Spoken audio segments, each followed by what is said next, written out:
This is Gary Atencio with CNTV, and today we're in Arizona. I'm here with ANCAN. Since 2016, they have been the home of peer-to-peer virtual support groups, a nonprofit organization about people helping people.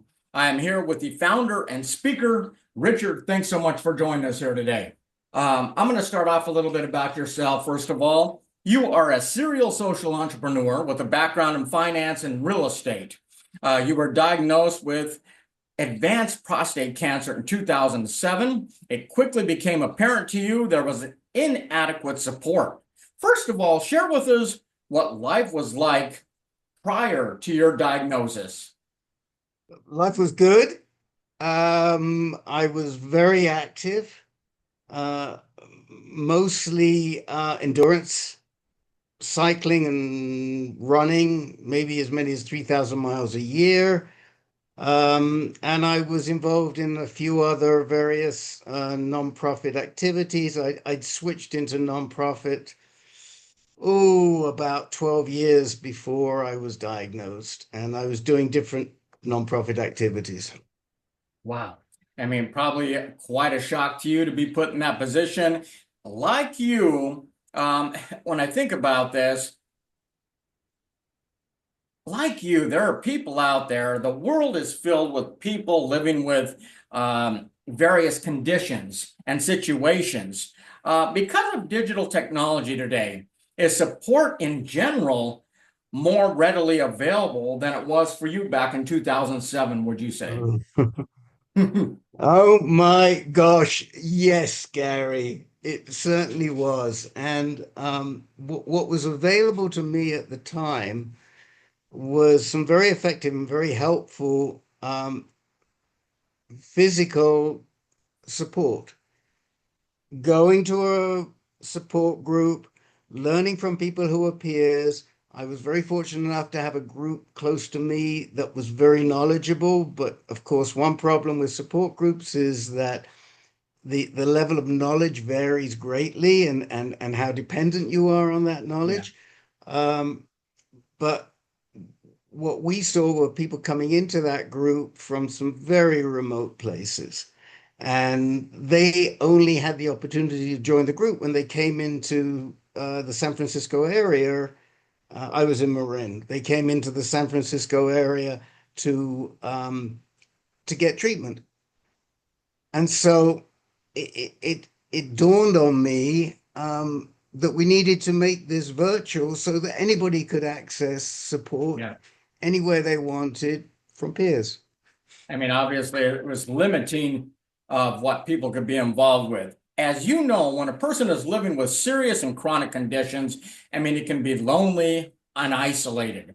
Yet, Yep, are there many who are probably going through exactly what you are? And really, we're not alone, but it's just a matter of finding those connections. agreed. Totally agreed. And one of the things for us is, how do people find us? And when they do find us, they say, "How come we never heard of you before?" Or "Where have you been?" Or and we bring them into our groups, whatever the condition or situation is, and we change their lives. Yep, you're definitely changing lives. I mean, your vision was to provide easily accessible, inclusive virtual peer support for every serious disease and condition, really. What are some of the specific groups that can be found that have widespread participation now? Our mother lode is prostate cancer, but we separate the level of prostate cancer that you have because we don't want people with um, uh, low level disease that can be treated with active surveillance sitting with end stage people. So we have 12 different prostate cancer groups, but we also support blood cancers. We support thyroid cancer. We support a very rare cancer called renal medullary carcinoma, and we support pancreas cancer as well, a tough one. Interesting. Oh, and then we support some non-cancers. We have some great MS programming. Right. We have a new group that's just been started in the past few months that is really picking up steam for something called visual snow syndrome. You ever heard of visual snow syndrome? No, no, no. I have never heard Well, of many of the things that I've actually seen on your page there. visual snow syndrome is a sensory interference. It's a bit like tinnitus, but it's for the eyes instead of the ears. And a lot of people who have tinnitus also have visual snow syndrome. Oh, I have tinnitus horribly. I've had it for years. Yes, I can't imagine yes, that being in my eyes. That sounds like it'd be horrible. I mean, because this is yes, virtual participation, those who are yes. geographically, physically, or even socially disadvantaged, I mean, they really can benefit. Is that right? Yes, because they're connecting to other people. Let me take the visual snow syndrome. So, visual snow syndrome, you kind of see snow and dots in front of your eyes. And I have tinnitus. I learned after we started this group, I also have visual snow. Never realized it. Now you know that with your tinnitus, you go through it. It's only there if you concentrate and you hear it, but most of the time you make yourself not aware of it. This is the same thing with visual snow. But people don't know about it, and we get so many people on there that said, "Oh my gosh, there's other people that suffer like we suffer."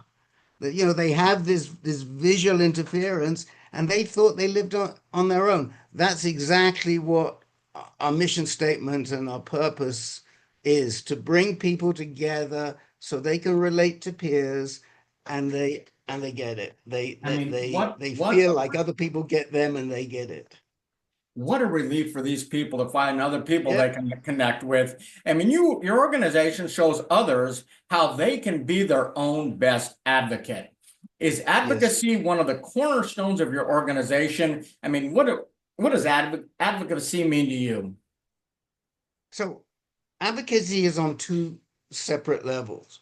For us as an organization, not individual, it means us making the patient's voice heard in the places where it needs to be heard. So that might be with big pharma, it might be with the government, with CMS, or the FDA. There was a situation a couple of years ago with a drug you might have seen on television now called Pluvicto, very expensive drug, and there was a shortage. We got over 100 of our men to write to the FDA. And I'm sitting here one morning and I get a call directly from one of the senior people at the FDA to ask me about what's going on. That's what that advocacy is. The more important advocacy, and it says it on the bottom of our T-shirt, but I'm not wearing one of our T-shirts. It says, "Be your own best advocate," and that is about speaking to your doctor eye to eye, not up here and down here. It is asking him about or her about what they're doing, why they're doing it, what other alternatives there are, why are we not getting this treatment, that treatment, or the other treatment. And what we try to do at ANCAN is to provide the information for the patient to go in and feel that they can have a conversation with their healthcare provider at an equal level. I mean, as you say, basically, we are a great advocate for ourselves. I mean, we help greatly when it comes to our own solutions when we work with our doctor. And as an organization, there are strength in numbers, as your organization has proven. Let's face it, dealing with any disease or challenge can be overwhelming. And to find information all in one place online, I mean, that's a daunting task. This is a one-stop web-based solution to navigate information quite easily. Was it important for it to be user-friendly? Okay, so let me just say, I wouldn't call us a one stop because we're not out there to provide you with all the links to go. We can show you where those links are, we can take you to those links, but you won't find it on our website. And the reason for that is we recognize that we can't be the solution for everything. There's things we can do really well, Yeah. but we're not, if you like, an AI machine. where we can pull up all of the clinical trials for you. We can tell you where you can find that and how to do it. We can do it ourselves. We can navigate you. Our job is to navigate you to where you can find the information. Yeah. So we're really a patient navigator in many ways, but we're a patient navigator that is totally based on peer-to-peer. So if Yeah. we have any healthcare professionals that are involved, it's because they're also peers. They're living with that disease. Our platform is not HIPAA compliant. And the reason we don't have to be HIPAA Right. compliant is because we're all peer to peer. Yeah, everything's peer to peer. We're not talking about professionals giving advice. We're talking about people giving support, sharing Yes, information, maybe where they can find yes. elsewhere. So really, it's a great starting point where everybody breaks away on the hub and can share that information. I mean, this is a Yeah, and let me just add that these some of these peers are incredibly knowledgeable. We have we have a guy who now attends our groups. We've known him for years. He used to be the president of the American Urology Association. Um, he sent us a note and said that sitting in our groups is like being in grand rounds or in a tumor board. So that's the level of information that we are disseminating. But it's and because we study and we know and we got people who are interested and we pass that on and we also make it understandable. yeah, very understandable. I mean, this is an award-winning support you provide collectively and individually. How do people join these support groups, and can you join multiple? I mean, what is the criteria? I love that question, Gary, because when I set out to do this, I don't like using the I word, but it was me who set out to do it. And I wanted to have the lowest possible barriers to entry to join. Because as soon as you have as soon as it's difficult, people say, oh, well, I'm not going to bother. If we get them over the threshold and they come into the group, the chances are they're going to come back. And we have very, very high return rates. So all you do is click on a link and you're in a room, just like I had to do to get into exactly the same as I had to do to get into your meeting. That's it. You don't have to register, you don't have to pay anything. You have to do you just come straight in. I love it. Easily accessible. We as Americans, we in general in digital technology, we don't like jumping through any hoops. And so if we have to do that, we probably won't end up on the other side. I mean, Right. this is more than just groups. I mean, you offer national advocacy, patient navigation, and many resources, including proactive solutions like wellness and exercise. Has the vision, obviously with the help of many, really expanded even since your 2018 when you rebranded yourself? Yeah, it's expanded because we think we can do more.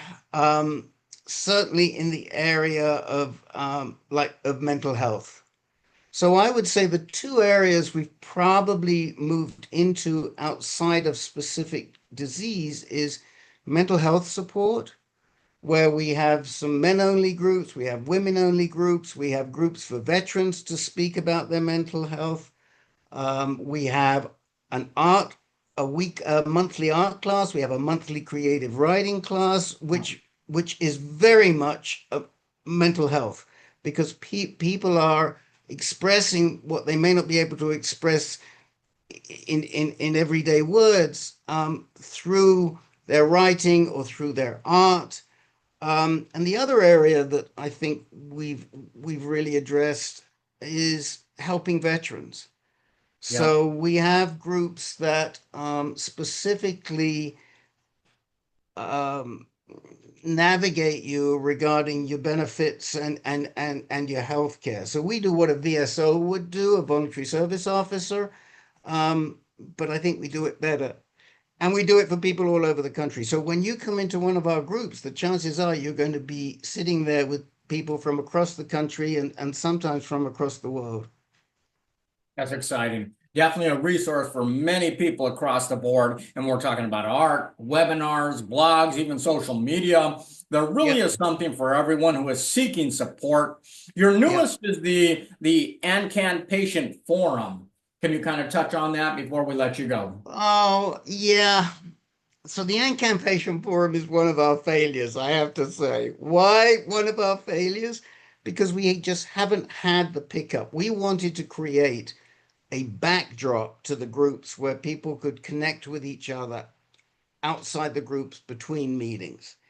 And that relied on people really signing up with on the forum. We have not seen that, and we're about to launch a new website. We'll probably drop it. But what we do have, and I am Yeah. so proud of this, and we've actually just run a new survey that we're Always. analyzing right now, is that we found when we ran our first survey in 2021 that 42% of people reached out outside of the group to people in the group, but they reached out to them outside of the group. So they made connections and they asked for an email or a telephone number. But more than that, 30% of those people made permanent friends. And that gets to my, I mean, that gets my Yep. heart. I mean, we're That's creating exciting. family here. Actually, going beyond the virtual to the real world, that's exciting for you. It takes a village to raise a child, and to support this virtual village for adults requires many resources. How can people donate and support your organization? Oh, thank you. Thank you for asking. Simplest way is to go to ancan.org, Alpha Nancy, Charlie Alpha Nancy.org. And at the top, there is a menu, and just go to the donate. I think it's donate. Isn't this crazy? I can't even tell you where it is. It's under support us. It's under I think support I've seen it us, and right there on the underneath there page. it says donate.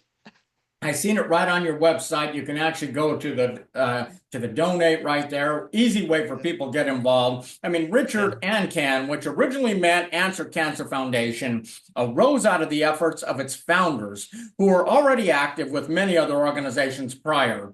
You expanded your vision beyond cancer alone, and you are a Yep. survivor yourself, hence why you Yeah. helped create this support really across the country. Is this rewarding work for you? Oh my God. Yes. Um, I'm able to sleep, to go to sleep at night and to get up in the morning. And when I go to sleep at night, I think, who do we help today? And I sleep better. And I get up in the morning and I think, whose lives are we going to change today? And believe me, a lot of it I don't know about. We're very small in terms of an organization. We have only 5 people contract. I don't take pay. But we have over 100 volunteers. And those volunteers are doing our work every single day and helping other people. And we love it when anybody refers people to us and we can help them and maybe change their life and make them feel better. A great program. I'm Thank you. honored to introduce your organization. Viewers, let's take a look at the bottom of the screen right there. And what you're going to see is their website where you can see all the support and resources they provide. I mean, see the 20 plus virtual groups offered each month. I mean, that continues to grow all the time.